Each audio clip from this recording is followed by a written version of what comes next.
नमस्कार। Lunar astro में आपका स्वागत है।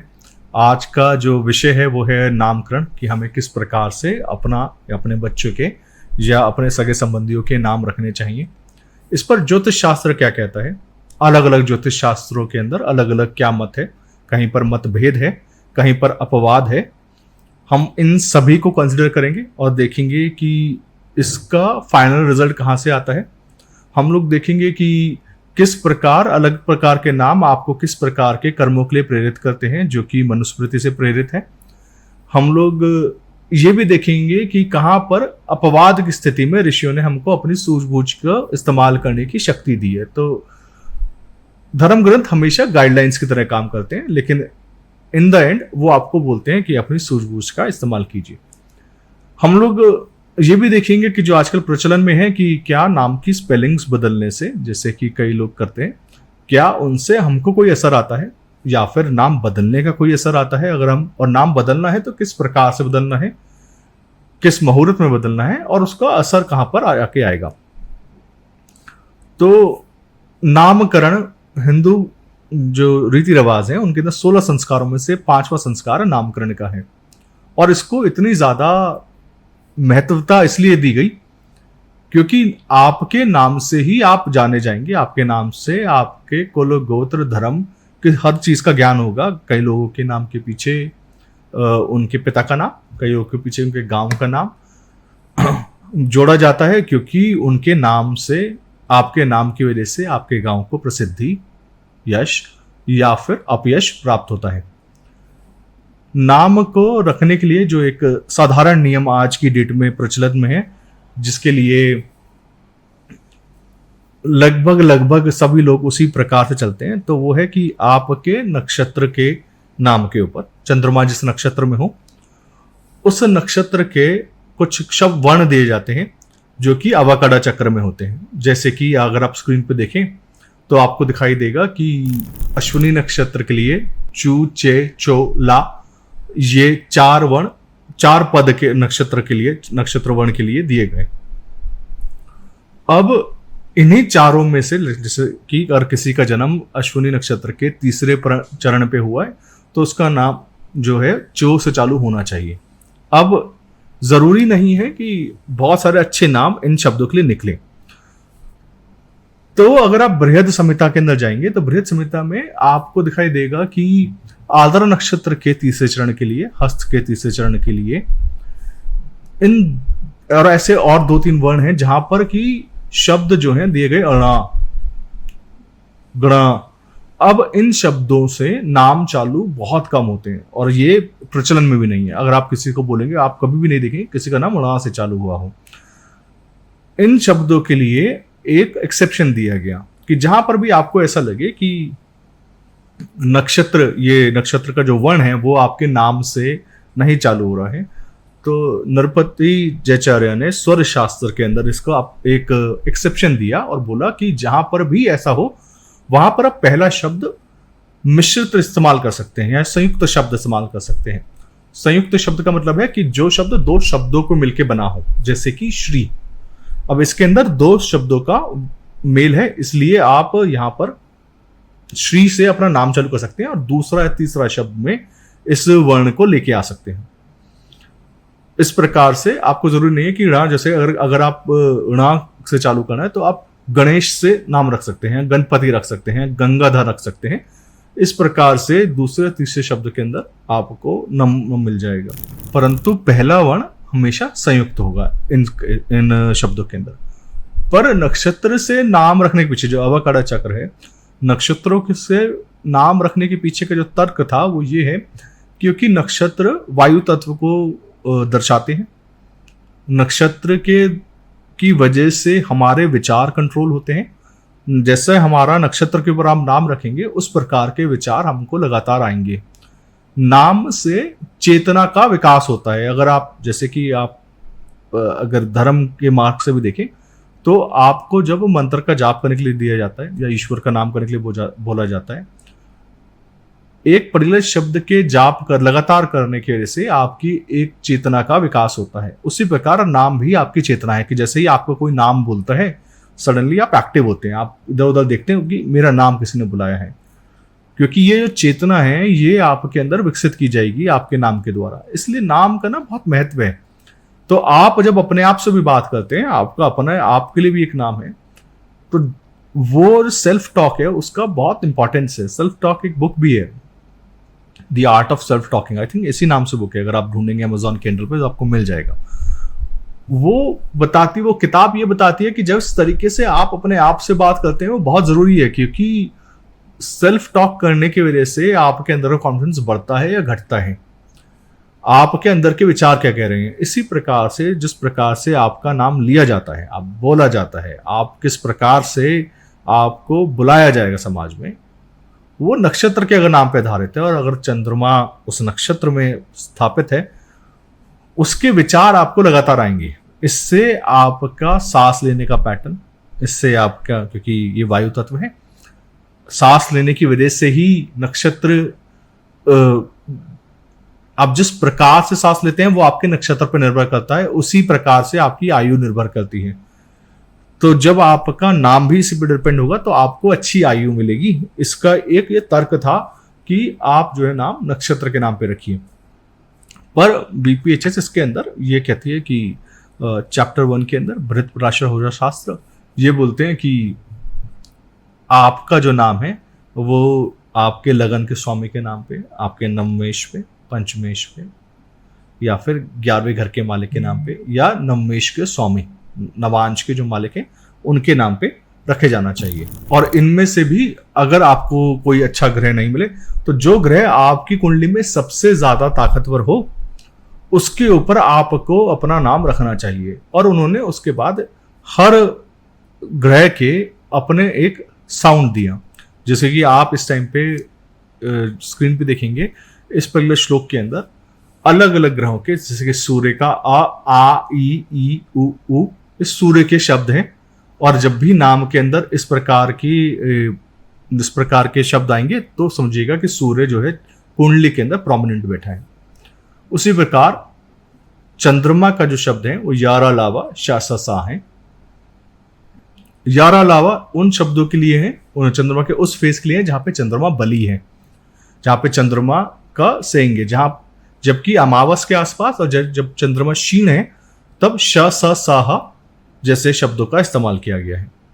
उसी प्रकार से मंगल के लिए, क्योंकि मंगल बहादुरी का कारक है, मंगल आप दिखाता है कि आप कितने वीर हैं, उसके लिए देखिए आपकी जो वीरता है ना वो आपके कंठ से दिखाई देती है, इसलिए आपके कंठ से आवाज निकलनी चाहिए। इसलिए जो शब्द हैं, और मंगल का पराक्रम भाव है, तीसरा भाव है जो कि कंठ को दर्शाता है, इसलिए मंगल के जो शब्द हैं वो क ख ग घ न है। तो आपको ये जो हेवी साउंड्स हैं जो कि आपके गले से निकल कर आते हैं उनके लिए मंगल को स्वामित्व दिया गया है। इसी प्रकार से शनि के लिए ऐसे शब्द जिनके अंदर वायु बहुत, क्योंकि शनि वायु तत्व का ग्रह है, ऐसे शब्द जिनको अंदर बहुत सारी वायु आपके अंदर से बाहर जाती हो वो शब्द शनि को दिए गए हैं, जैसे कि प फ ब भ म। अब देखिए सारे शब्दों में दोनों लिप्स ने एक दूसरे को छुआ और अंदर से आवाज आई। इसी प्रकार से बृहस्पति के लिए त थ ध ध न, और शुक्र के लिए च छ ज झ ज, ये शब्द की संज्ञा दी गई। अब जब हमको ये पता है कि पराशर शास्त्र के अंदर ये शब्द दिए गए हैं तो क्या हम इसी के ऊपर अपना नाम रख सकते हैं? क्या इन्हीं, क्योंकि कोई भी नाम रखेंगे उसमें तो तीनों के तीनों शब्द आएंगे। जैसे कि अगर आप नाम रखते हैं करण तो इसके अंदर का भी आया है, रा भी आया है, अणा भी आया है, तो इसके अंदर तो मंगल भी आए हैं, चंद्रमा भी आए हैं, और इसके अंदर बुध भी आए हैं। अब ये तीनों के तीनों जो शब्द हैं वो तो तीनों ग्रहों को दर्शाते हैं, तो किसका ज्यादा अधिक प्रभाव रहेगा तो हम इसके ऊपर विस्तार में एक बार चर्चा करेंगे। पर इससे पहले एक और तरीका बताया गया बृहत संहिता के अंदर ही नाम रखने का। मान लीजिए कि अगर आपका चंद्रमा कृतिका नक्षत्र में स्थापित है तो कृतिका के जो देवता हैं वो अग्नि है, तो आप अपना नाम अग्नि के नाम पे या कृतिका के नाम पे, जैसे कार्तिक, अग्नि के नाम पे सूर्य रख सकते हैं। तो वो भी एक तरीका बताया गया बृहत संहिता में नाम रखने के लिए। जैसे कि अगर ज्येष्ठा नक्षत्र है तो नाम आप इंद्र, देवेंद्र, नरेंद्र, जिसके एंड में इंद्र आ रहा हो, ऐसे नाम भी रख सकते हैं।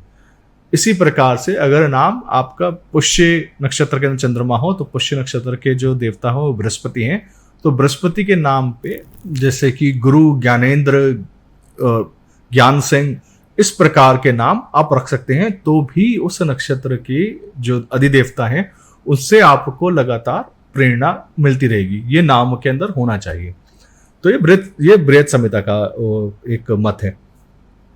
इसी प्रकार से होरा शास्त्र में क्या बोला गया, बृहत पुराण शास्त्र में बोला गया कि जो भी ग्रह आपका सबसे ज्यादा ताकतवर हो, जो एक प्रोमिनेंट पोजीशन होल्ड करता हो, उसके ऊपर आप नाम रख सकते हैं।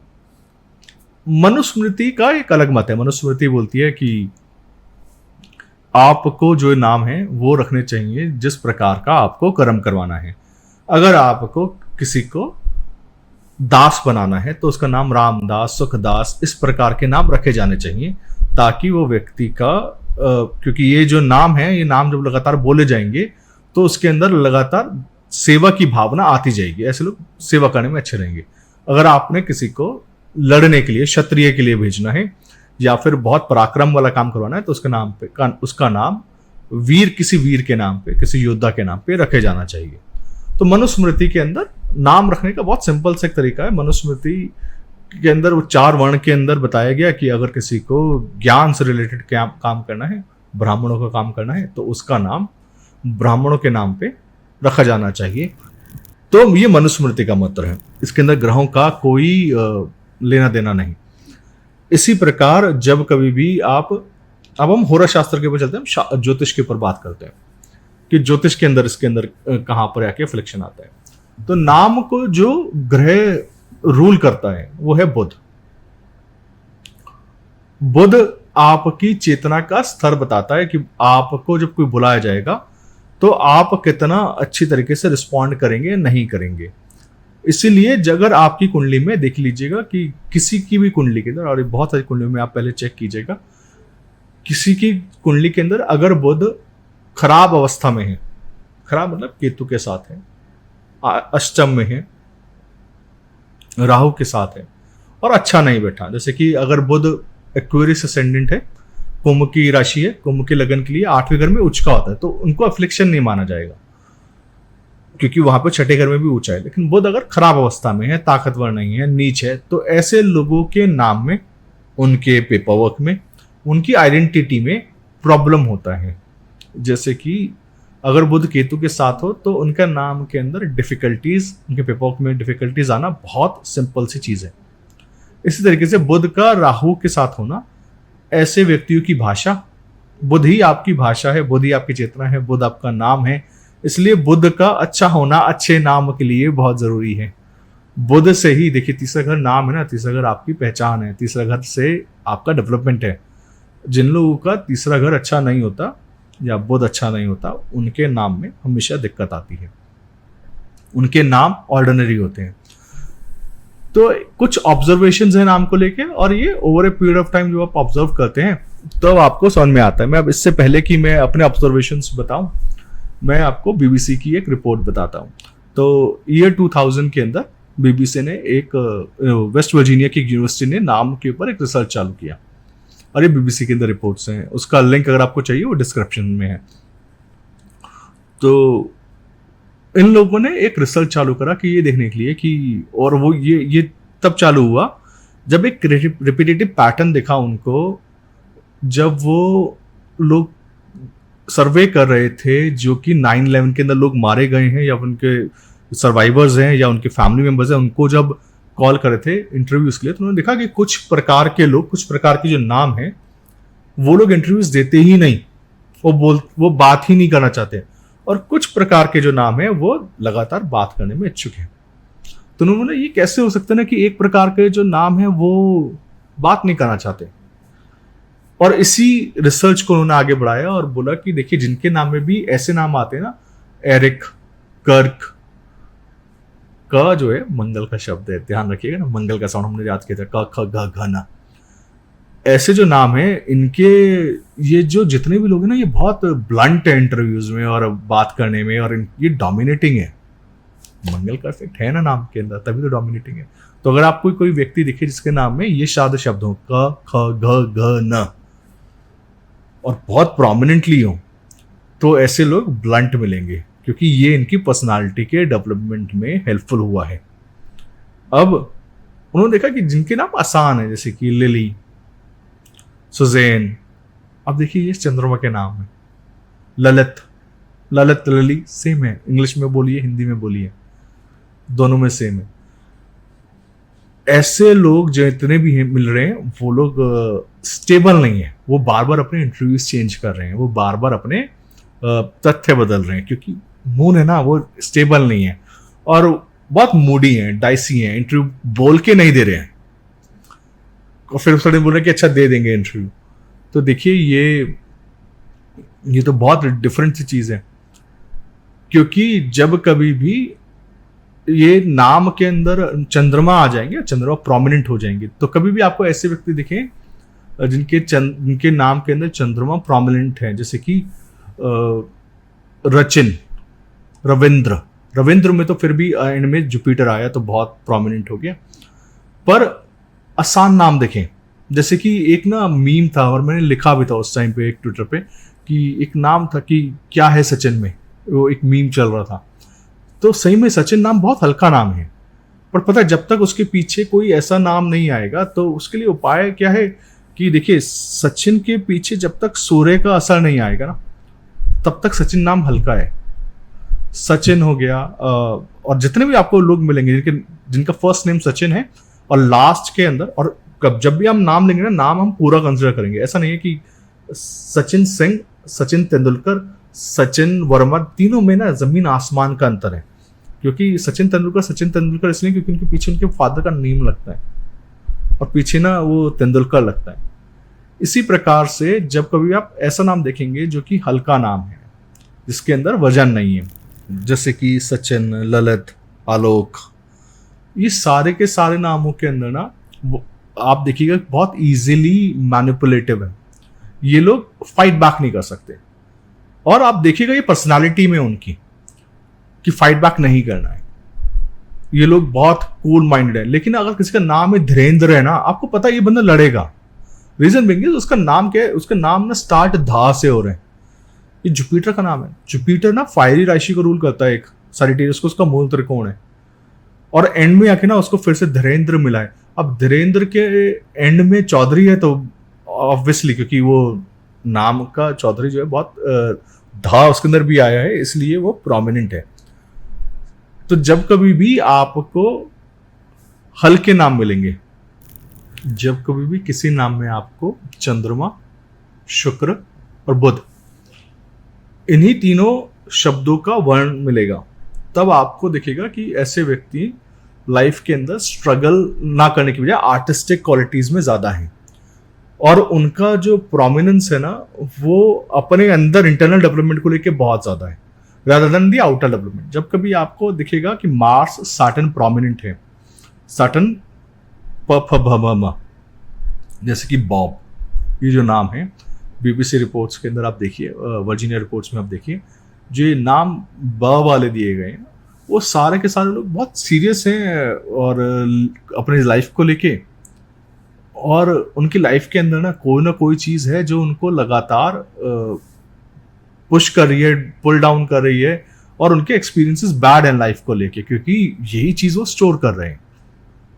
जैसे कि मैं हमेशा बोलता हूँ कि जब कभी आप ऐसे नाम देखें, पूर्णिमा, पल्लवी, पूनम, क्योंकि प से नाम स्टार्ट हो रहा है ना, अगर नाम स्टार्टिंग प फ भ म से है, तो लाइफ के अंदर आपको बहुत सारा वजन उठाना पड़ेगा। आप दो नाम देखिए महाभारत से, भीष्म और भीम। भीष्म नाम उनका इसलिए पड़ा क्योंकि उन्होंने बहुत भीष्म प्रतिज्ञा पकड़ी थी देवव्रत जी ने, और भीष्म पितामह नाम इसलिए पड़ा क्योंकि उन्होंने एक भारी काम किया। दूसरा उनको नाम ही भीम मिला क्योंकि उन्होंने भारी काम करने के लिए वो जाने गए, बहुत सारा वजन उठाने के लिए जाने गए। तो जो भी व्यक्ति इस नाम के साथ आएंगे उनको भारी काम करने पड़ेंगे, बहुत सारा रिस्पॉन्सिबिलिटीज उनके साथ चलेगा।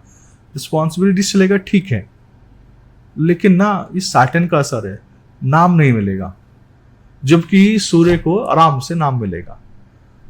आप ना अगर आपने नाम देखने हैं पॉलिटिशियंस के, तो देखिए भीमराव अंबेडकर और जवाहरलाल नेहरू।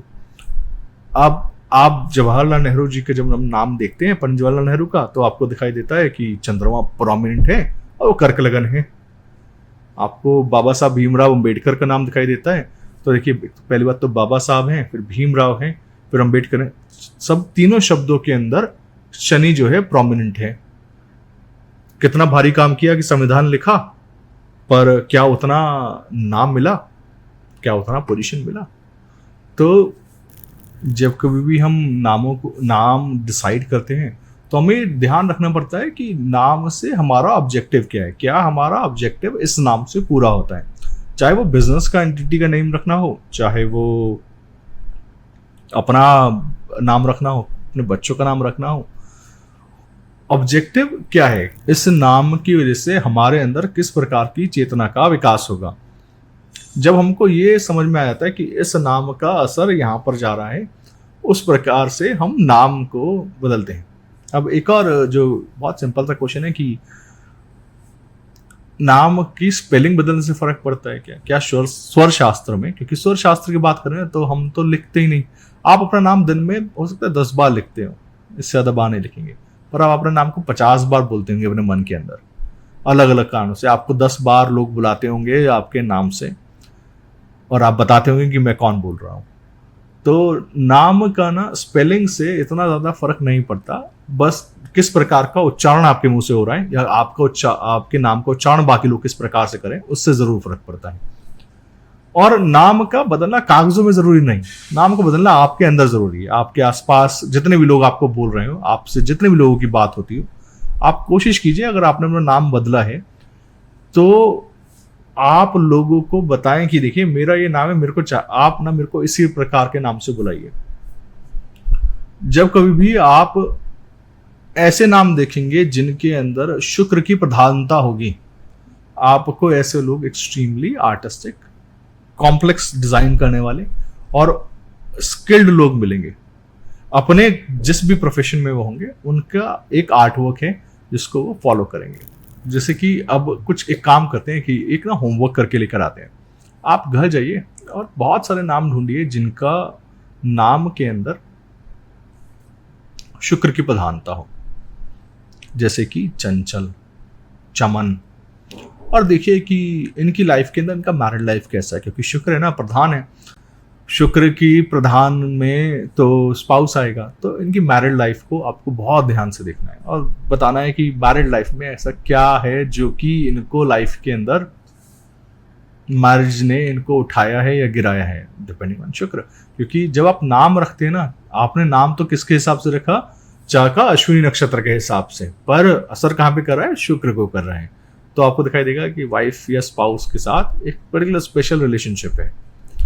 इसी प्रकार से जब आप नाम देखेंगे, जैसे कि एक नाम है अरविंद, जितने नाम देखे अरविंद, और आप देखिएगा कि लाइफ में प्रॉब्लम कहाँ पे है, लाइफ में प्रॉब्लम है सेपरेशन का। आपको जितना भी नाम अरविंद मिलेगा, बहुत सारे केसेस के अंदर अगर सूर्य रिफ्लेक्शन में है तो ईगो की वजह से लाइफ के अंदर बहुत ट्रबल है, देश छोड़ना पड़ता है। तो पहला एक्सरसाइज करते हैं इस चैप्टर के अंदर कि आप ना सबके नाम नोट कीजिए और देखिए उस नाम में किस चीज की प्रधानता है, कौन से ग्रह की प्रधानता है। जैसे कि अगर किसी का नाम अनिरुद्ध है तो इसके अंदर प्रधानता किसकी है, क्या प्रधानता सूर्य की है, चंद्रमा की है या बृहस्पति की है। और आपको लगेगा कि अनिरुद्ध के अंदर जो सबसे ज्यादा पावरफुल शब्द है वो अनिरुद्ध ध है, तो इसके अंदर बृहस्पति की प्रधानता है, पर शुरुआत नाम आ से हो रहा है, सूर्य से हो रहा है। लेकिन मेरे को अब इसके अंदर ढूंढना है कि सूर्य और बृहस्पति के अंदर से बृहस्पति, क्या ये व्यक्ति बृहस्पति से रिलेटेड काम करता है, क्या इसकी लाइफ में बृहस्पति से रिलेटेड कोई ट्रबल्स हैं। इसी प्रकार से जब मैं सबके नाम एटलीस्ट 20, 30, 40 नाम का प्रैक्टिस कर लेंगे, फिर हम इसके अगले स्टेप पे चलेंगे, जहां पर ये पहले 2 चीजें होनी चाहिए। पहली चीज, आपको नाम से लाइफ के अंदर पैटर्न्स का अंदाजा होना चाहिए। दूसरी चीज, अगर पैटर्न के अंदर आपको प्रॉब्लम दिखाई दे रही है तो उसको सॉर्ट कैसे करना है, उसको सॉल्व कैसे करना है, उसकी जगह उसका रिप्लेसमेंट कहाँ से आएगा। तो इस प्रकार से हम लोग नाम के ऊपर इस सीरीज को करते हैं। आप लोग ये होमवर्क करके लेके आइए और मैं आपसे मिलता हूँ नेक्स्ट वीडियो के अंदर। Thank you, bye bye.